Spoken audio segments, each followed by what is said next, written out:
Yeah.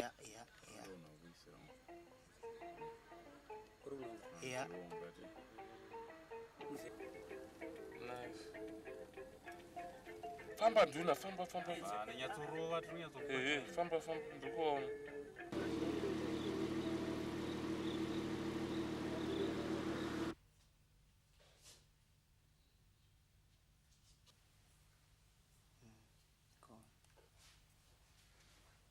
I've got a sister who passed away of AIDS.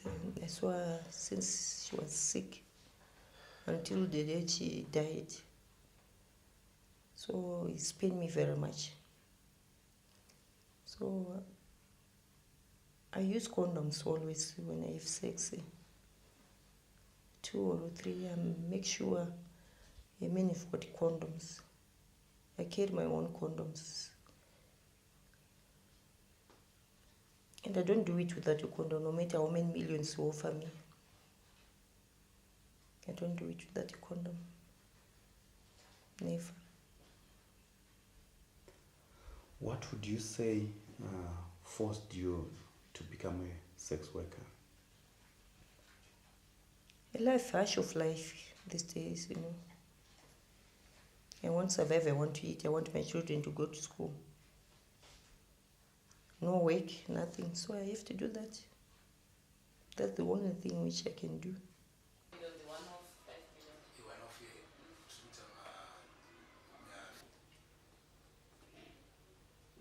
Maybe knowing the impact of the drought on human lives and also the impact of HIV AIDS on human lives, we are convinced that those two actually have a negative effect on each other.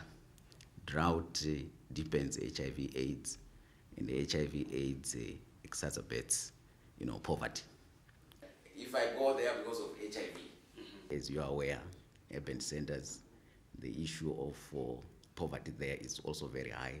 Of course, it's as high or even higher in some instances than the rural areas. But we certainly know that the rural areas are more deprived than the urban centers.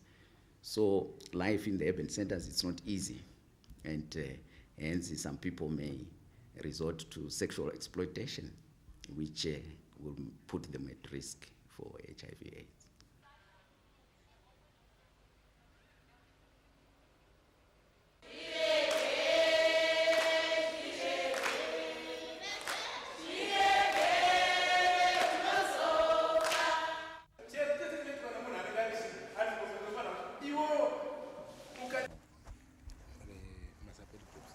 Our committee is doing quite a lot of work considering the fight against HIV and AIDS.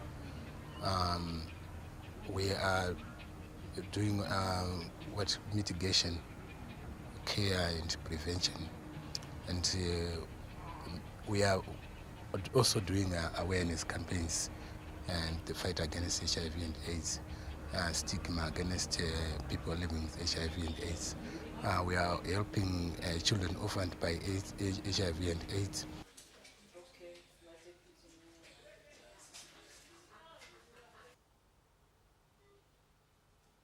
We're focusing on the most vulnerable people. These are the people we want to feed. And we have a certain set criteria, which are people, for example, affected by HIV/AIDS, orphans of parents who are HIV/AIDS, who died because of HIV/AIDS, grandparents who are raising children, grandchildren whose parents died of HIV/AIDS. And those are some of our most vulnerable groups. 35% of the adult population in this country is affected by HIV, and that affects people's abilities to work. If you don't have enough food and you're sick, you get sicker and eventually you die. So these are the reasons why we're here. And as I said, we weren't here last year in 2001.